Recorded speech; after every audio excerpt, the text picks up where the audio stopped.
अरविंद केजरीवाल ने आम आदमी पार्टी को एक बार फिर उस भूमिका में ला खड़ा किया जो न तो स्थायित्व की निशानी है और न ही विपक्ष की जिम्मेदार राजनीति का प्रतीक।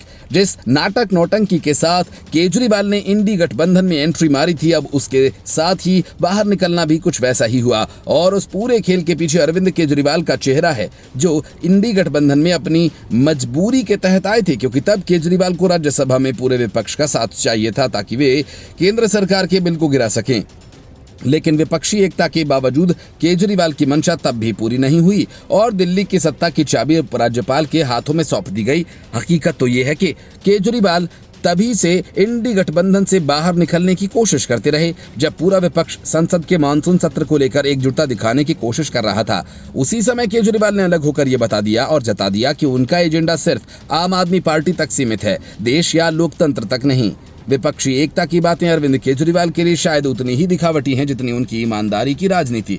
हर बार की तरह इस बार भी उन्होंने अपने राजनीतिक स्वार्थ के लिए मंच छोड़ दिया, ठीक वैसे ही जैसे अतीत में अन्ना आंदोलन को छोड़कर खुद सत्ता के लिए ललायत हो गए थे। आम आदमी पार्टी का कहना है कि वे बिहार चुनाव में अकेले उतरेंगे, लेकिन सवाल ये उठता है कि क्या ये कोई विचारधारा आधारित निर्णय है या फिर एक और राजनीतिक स्टंट। दरअसल ये वही पार्टी है जो दिल्ली से बाहर केवल पोस्टर चिपकाने और बड़ी बड़ी बातें करने के लिए जानी जाती है। पंजाब में मिली सत्ता को ही अब तक ठीक से संभाल नहीं पा रहे हैं, लेकिन खुद को राष्ट्रीय विकल्प बताने से नहीं चूकते। इंडी गठबंधन से अलग होना इस बात का संकेत है कि केजरीवाल अब उस कुर्सी की ओर देख रहे हैं जो उन्हें संविधान नहीं बल्कि राजनीतिक साजिशों और गठबंधन को तोड़कर मिल सकती है। विपक्ष के नेता भी इस फैसले को झटका मान रहे हैं। सीपीएम से लेकर कांग्रेस तक सभी ने कहा कि आम आदमी पार्टी का बाहर जाना नुकसानदेह है, खासकर राज्यसभा में इसका असर साफ दिखेगा। लेकिन असल में ये नुकसान आम आदमी पार्टी को ज्यादा होगा, क्योंकि खुद को अलग थलग करना उस पार्टी के लिए आत्मघाती साबित हो सकता है जो दिल्ली की सत्ता से बाहर कुछ खास कर न सकी।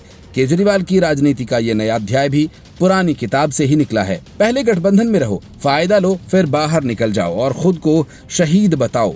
यही उन्होंने कांग्रेस के साथ किया, यही पहले भी कई बार किया। लेकिन इस बार कहानी थोड़ी अलग है, क्योंकि जनता अब आम आदमी पार्टी के मुखौटे के पीछे छिपे सत्ता लोलुप चेहरे को पहचान चुकी है।